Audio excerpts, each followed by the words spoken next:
So the focus of your podcast, and I love the word courageous applied to the choices we make.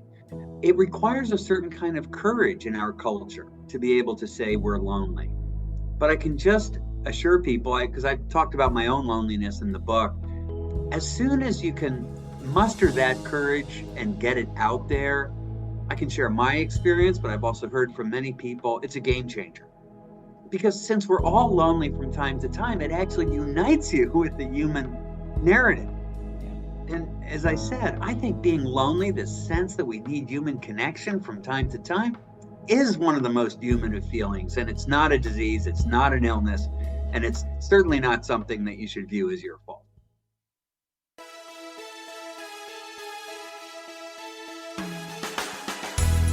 Welcome to The Courage Effect. I'm Suzanne Weller, and this is a show about growth and unleashing what's possible. You will hear inspiring stories about what courage looks like, how we navigate what's getting in our way, and the opportunities that surface when we choose courage over comfort. Let's get started. Hi, everyone. Welcome to The Courage Effect. This is Suzanne. I'm thrilled to have you here today. So our topic today is loneliness. It is a heavy topic, and I think it's one, I know it's one that we have all experienced in different ways in our lives. And, we as human beings really are wired for connection, and we live in a world that is sadly almost breeding disconnection. We know that we've arrived at a crisis of loneliness. We know that, this research has been well documented. We're seeing that this is particularly showing up with younger adults, ages 18 to 24, and also with older adults, ages 65 and plus. And I would love to have a conversation today with Dr. Jeremy Nobel to talk about loneliness. How can we get more comfortable in acknowledging it, in expressing it ourselves, and just bringing the conversation to light? And what are the things that we can do to hopefully relieve it and prevent it moving forward? So let me give you some background on Dr. Nobel. He is a primary care physician, public health practitioner, and award-winning poet with faculty appointments at the Harvard T.H. Chan School of Public Health and the Harvard Medical School. He's the founder and president of the Foundation for Art and Healing, whose signature initiative, Project Unlonely, addresses the personal and public health challenges of loneliness and social isolation, which has gained national visibility, as has his book, which was published last year, Project Unlonely, Healing Our Crisis of Disconnection. Dr. Nobel, welcome to The Courage Effect. Thanks, Suzanne. It's a pleasure to be here with you. Thank you for being here. So as I said before, we all experience loneliness, and it is something that there's quite a bit of stigma around. And one of the things that I really loved about your book was having a better idea of what different types of loneliness there are. So can you talk to us a little bit about what you call loneliness literacy? Yes. So thanks, and I appreciate the kind words on my book. And I wrote the book, before we jump in, really to humanize and demystify loneliness. So exactly what we're going to do with our time together today, but also offer people some basic principles so they could learn to navigate loneliness in their own lives, as well as introduce some things that many people feel surprising that can connect us. And I'm sure we'll get to that today. I think the most important thing for people to just begin to understand about loneliness is it's not the same as being alone. There's still a lot of confusion for that, in part because during the pandemic, of course, many of us were alone and then also experienced loneliness as a result of being alone. But they're not the same thing. Being alone is just the absence of social contact. That could be, you're living alone or you're in a rural area and so on, and you just simply don't come in touch with other people. Now, sometimes that does introduce loneliness, and loneliness is defined as the gap between the social connections we'd like to have, what we aspire to, what we sometimes even dream about, and what we actually feel we experience. As such, it's completely subjective as opposed to being alone, which is objective. But you can understand people's confusion because often being alone objectively makes us feel lonely. But if we look at our own experience, I think many people relate to being lonely in a crowd. So just being around other people is no guarantee that you won't be lonely. I really appreciate you calling out that differentiation because and this also, I think of my husband and I, like we both Yeah. like our alone time. He likes his alone time. Well, he needs more of it than I do. There's no one recipe for what that is. And I still thrive in my alone time and I need it. So I appreciate you calling out that being alone doesn't necessarily mean that you are lonely. Absolutely. In fact, being alone can be such a positive experience. We have a fancy word for it. We call it solitude sometimes. Well said. Yeah. But Suzanne, you asked about types of loneliness. And I'll have to say, of all the things that I learned in the 10 years or so that I've really been digging into loneliness, realizing that since loneliness is a mood or an emotion, very much like love, and there are many kinds of love, it shouldn't surprise us that there are different kinds of loneliness. And through our work at the Foundation for Art and Healing and Project Unlonely, we've identified three kinds of loneliness that I think it's useful for people to know about. The first is psychological loneliness. Do I have someone I can connect with? The second is societal loneliness. Do I feel I fit into society, or am I being systematically excluded because of race or gender or disability? And the third, in some ways, the most intriguing, is a kind of spiritual or existential loneliness. How do I fit into the human story? What was here before I arrived? What will be here after I depart? Does my life have meaning, purpose, and consequence? So those are the three types. And as you could imagine, you could have one, two, three, or none of those types. But what I also want to emphasize is loneliness, the feeling we need human connection, is in some ways the most human of our emotions. And we're all lonely from time to time. That's nothing to be concerned or fearful of. We just need to recognize it and keep it from spiraling into severe, chronic, and sustained loneliness, which is quite toxic, both mentally and physically. I appreciate you calling that out. And the one question that I have for you is that, when I'm feeling lonely, it's like, what is this telling me? I love that framing. In fact, Suzanne, that's something I urge in the book, which is not treat loneliness as your fault or that you're defective or flawed, which many people do. They think that being lonely is because they're defective in some way. Otherwise, they'd have an abundance of exactly the kind of connections they want. But just as you say, to imagine loneliness as a signal, there's something you need. Just like thirst is a signal we need hydration, loneliness is a signal that we all need some degree of human connection, which, by the way, includes connection to ourselves. Yes. Well, and it's also I think people are just so afraid to admit it, right? I mean, because when we reach out, it's like, oh, I wanted to say hi or I wanted to have a conversation. I think it's rare that we say, I'm reaching out because I'm lonely. Well, it's so the focus of your podcast, and I love the word courageous applied to the choices we make. It requires a certain kind of courage in our culture to be able to say we're lonely. But I can just assure people, because I've talked about my own loneliness in the book, as soon as you can muster that courage and get it out there, I can share my experience, but I've also heard from many people, it's a game changer. It begins because since we're all lonely from time to time, it actually unites you with the human narrative. Yeah.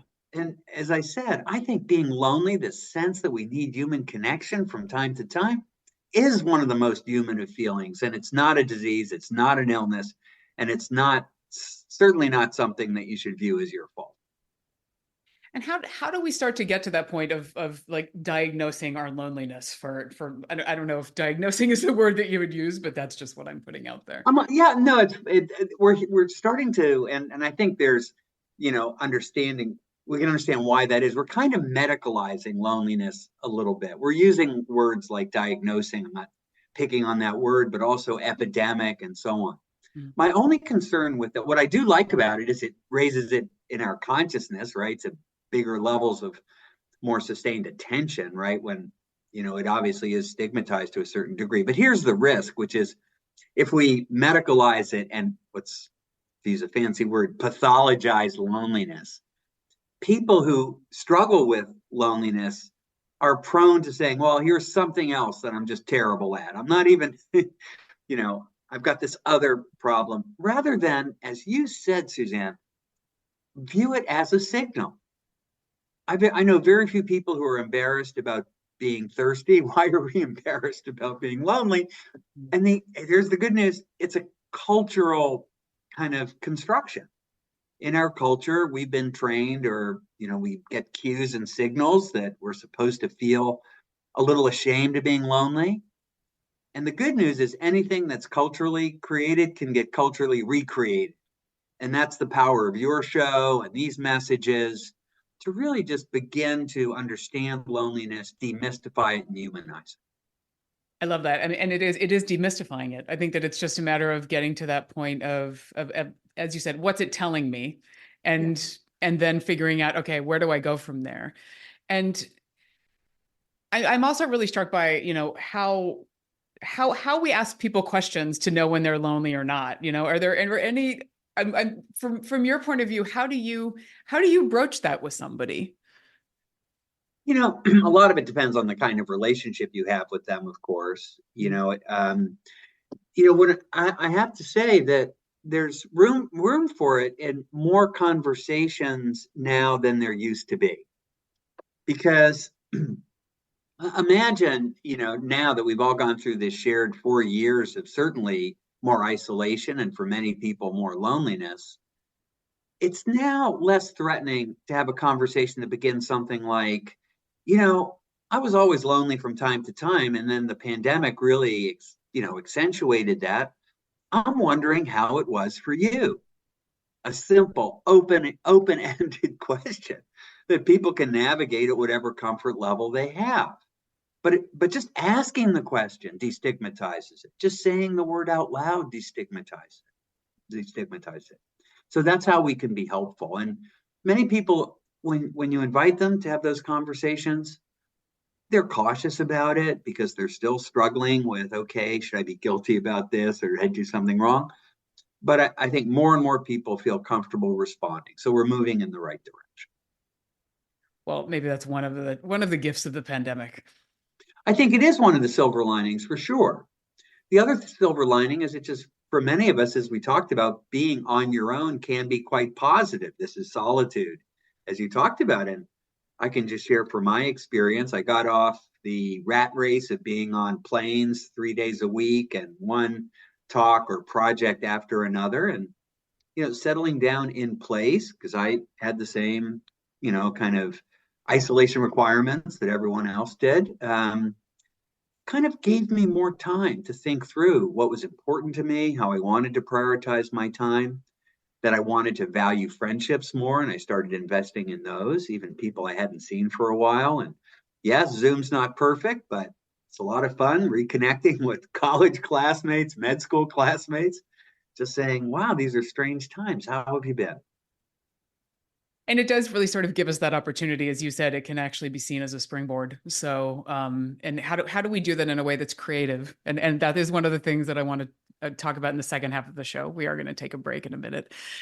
Is the arts, and really how do we use arts and creativity as something to be able to connect with people in a new way, and hopefully, as you said too, connect with ourselves, because I do feel like a lot of the isolation that we experience is not necessarily knowing ourselves and getting into that more existential zone of who am I now? So yeah, just small questions. Wonderful small questions, but they really take us on a journey that could be quite exciting, quite rewarding, but it does take some courage. Definitely.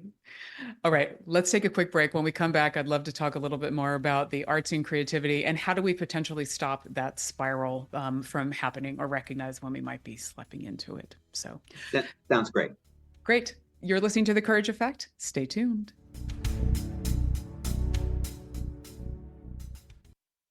Courage takes on many forms. I know from personal experience that one of the most courageous things we can do is to recognize when we need help and seek out support. If you're going through a hard time, feeling like something is interfering with your happiness or the ability to achieve your goals, therapy can give you tools to approach your life in a very different way. And that's why I'm excited to tell you about today's sponsor, BetterHelp. BetterHelp's mission is to make therapy more affordable and accessible. It's an online platform where you can be matched with a professional therapist in as little as a few days. For more information and to get matched with a therapist, go to betterhelp.com That's HELP.com/courage. Visiting this link both supports the show and gets you 10% off your first month of BetterHelp. So if you're struggling, consider online therapy with BetterHelp. Easy on the ears, good for the soul. Alternative Talk 1150.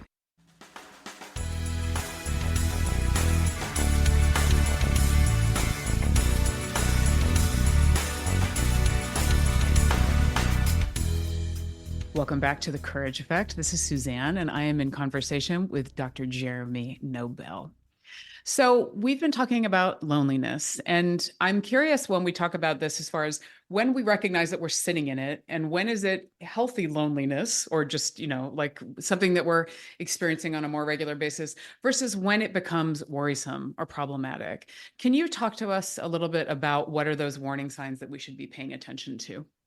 Absolutely. It's so helpful for everyone to know, not just for their own self-care, but to keep an eye on people they care about, neighbors, friends, and so on. So as I mentioned, Suzanne, everyone is lonely from time to time. It's a very normal, very human feeling. When should we worry about it?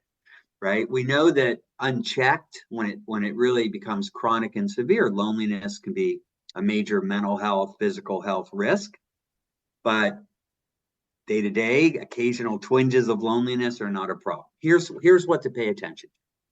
If you start finding that you're becoming much more anxious, that you're kind of on edge, that you might have sleep disturbances, that's a very general kind of set of signals. It could be other things besides loneliness, but don't overlook loneliness as a cause.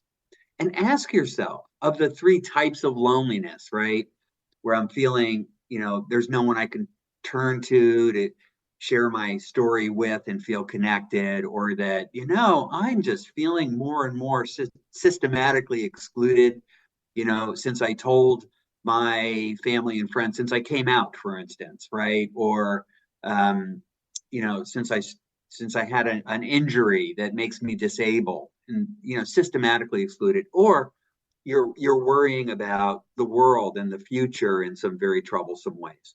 So if you find that your anxiety and your feeling ill at ease is accompanied by these other thoughts of loneliness, that is a signal that you might want to pay more attention to the social connections and deliberately cultivating them. To connect with people you may not have talked to for a while, or take advantage of anything from a book club at the local library or something that puts you in connection with others and just enables that beautiful human connection to unfold. Yeah. Now, some people say, well, but if I knew how to do that, I wouldn't be lonely. And that's right. But here is in a way, maybe approach it again with that curiosity, to be playful a little bit and saying, I've always loved going on walks in nature. Why don't I find a group to go out on a walk with? Share something with people that you feel an authentic connection to. Sometimes it's volunteering. Sometimes it's getting involved in some kind of service work in your community. So there are a variety of things. And the reason that's so important is as we start to get lonely, our brains start to change. We start seeing the world as risky. And of course, most people know from their own experience, when they're lonely, their first thought isn't, why don't I just jump in and spend more time with other people? It's an unpleasant feeling. You tend to back away. When you back away, what happens? You get lonelier. And then people start noticing, because you're a little lonely, people are often hesitant. They're not the first to smile. They're not the first to reach out and connect with people. And then other people say, well, I guess Jeremy wants to be alone, or wants to, be off by himself. And they start to leave you alone.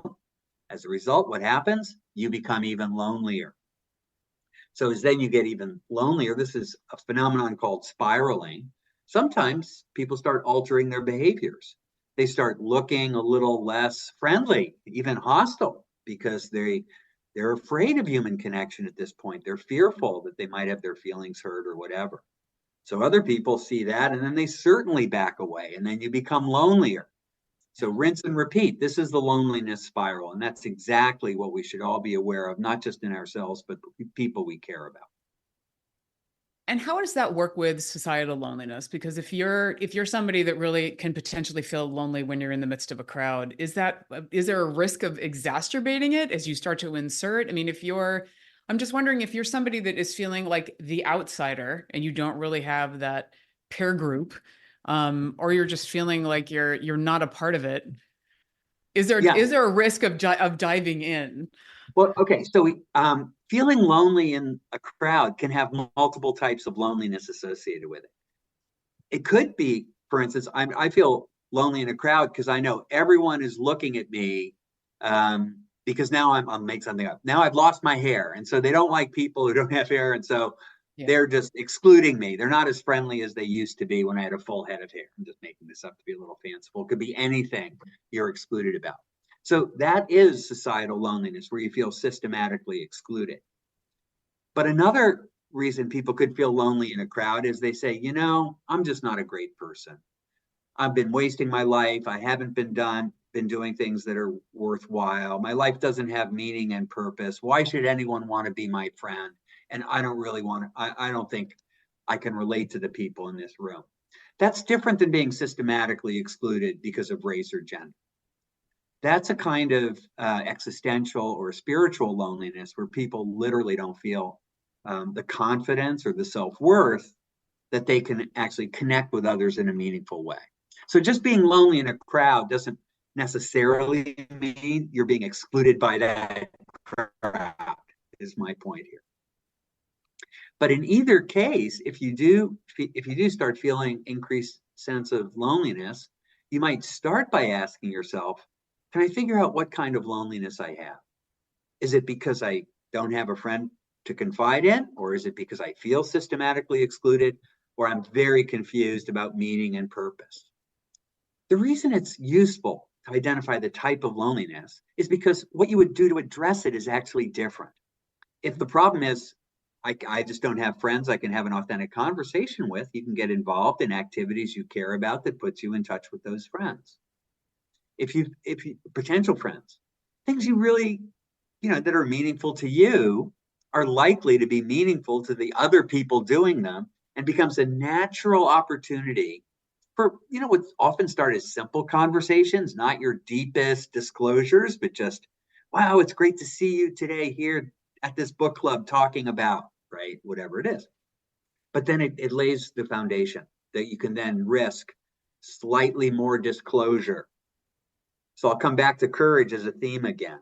One of the things that's absolutely critical and sometimes hard to do in making authentic connections is to give people something authentic about yourself to connect with. And so you have to tolerate the discomfort of that disclosure. And that takes courage.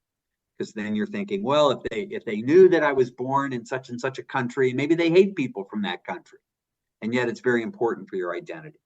So you want to share it. It's important. And it just goes, right down the line in terms of needing courage to be willing to risk disclosing so people can see you for who you are and connect with you on a human and authentic level.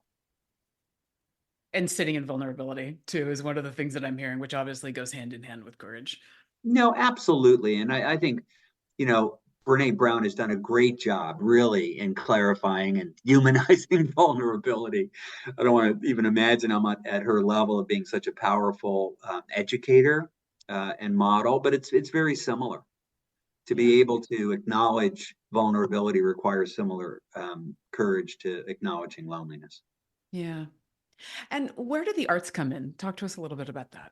I am so glad you asked that. I have to say that, I always loved and, enjoyed the arts, but it wasn't until we started work with arts as an intervention after 9/11, it was for trauma, not loneliness. We started with trauma, and I began to really see the power of the arts to change our brains, our minds, and our behaviors. So real quick, arts in the brain. First of all, a lot more is known now than when we started, right?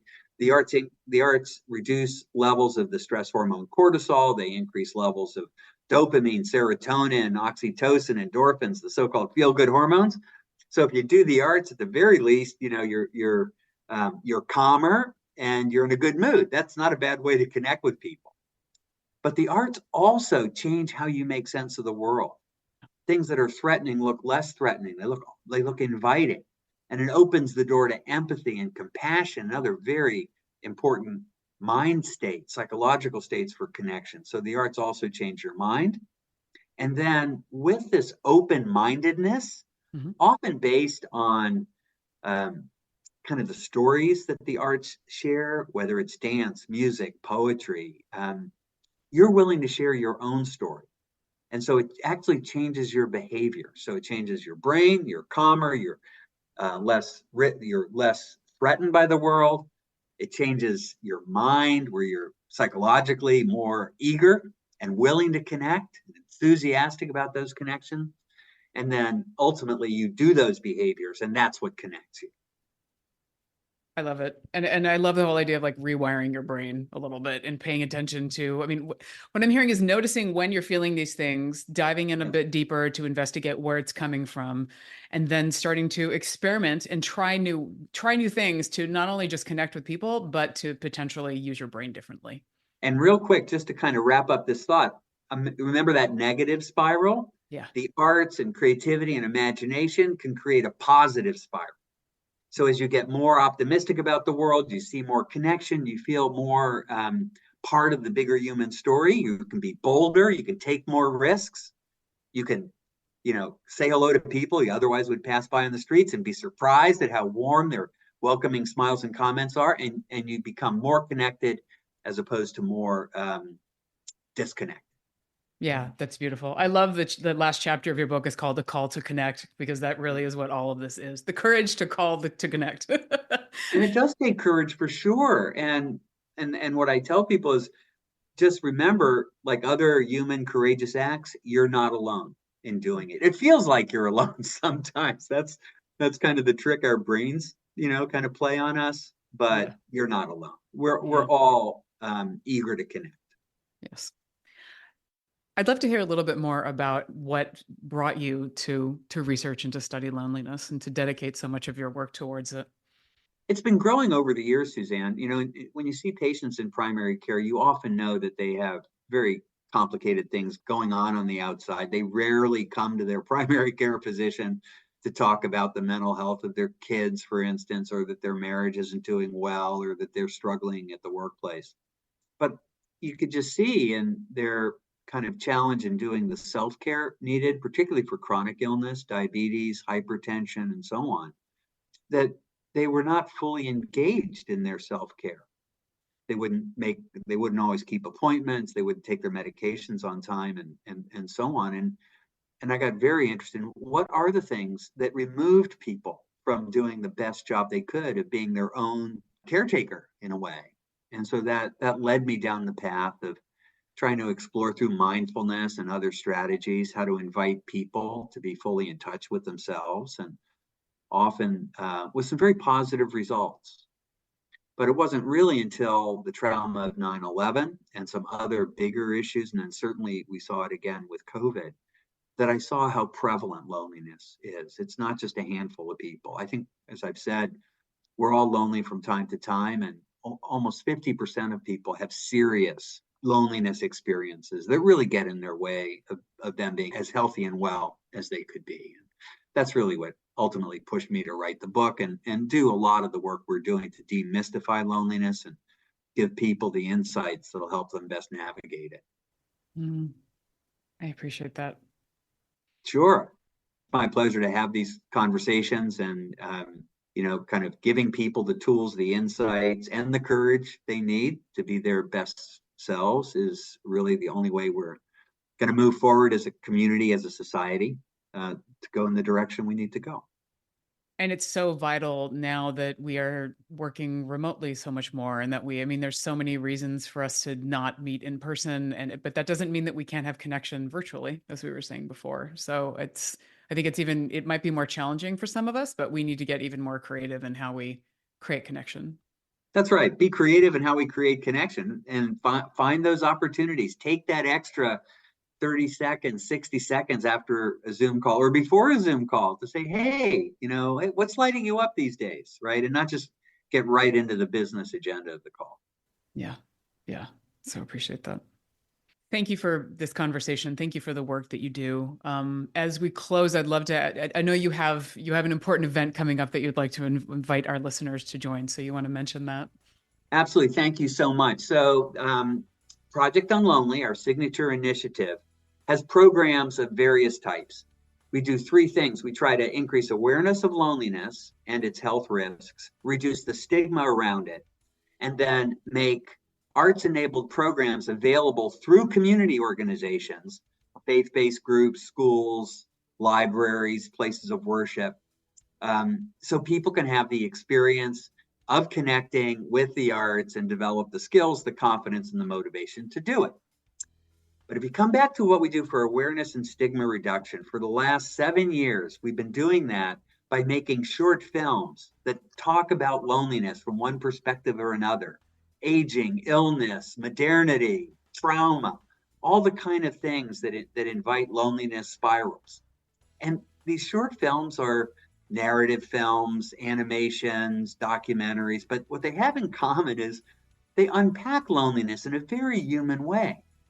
So we encourage people to watch the films with other people in group settings or even on their own and get energized about what's possible to connect. So we call this Project Unlonely Films. We're now in season 7. We launch season 8 with a big announcement that the wonderful actor and director Steve Buscemi has joined us as an ambassador for Project Unlonely Films.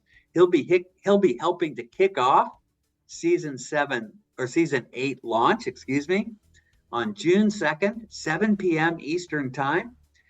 It's going to stream nationally, no charge. Come join us, leave comments in the chart, interact with us, and get introduced to this really wonderful resource that we make available broadly so that we can watch these films, be in touch with ourselves, with others, and be more connected. Come join us, please. And we will be sure to put a link to that in the show notes. So wonderful. I'm looking forward to joining that. Thank you. Thank you for this conversation. Thank you for your work. Thank you to Cindy Elkins for giving me your book and introducing me to you. It's important work, and I have so much appreciation for it. So thank you, Dr. Nobel.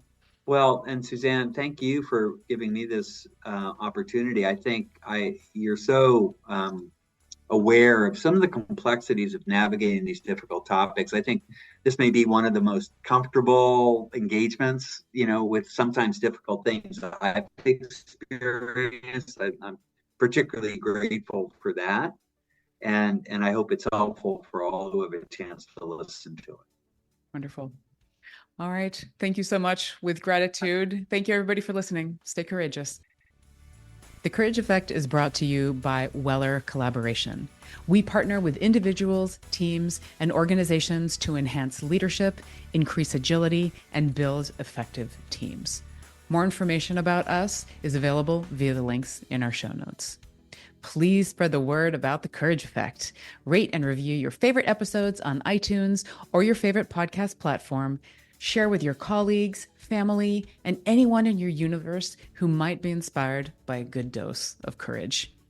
If you have feedback or stories to share about the show or would like to apply to be a guest, please contact us via our website. Benny Mathers is our producer. Dave Nelson composed our theme music. Alex Sandyforth is our administrative maven, and I'm your host, Suzanne Weller.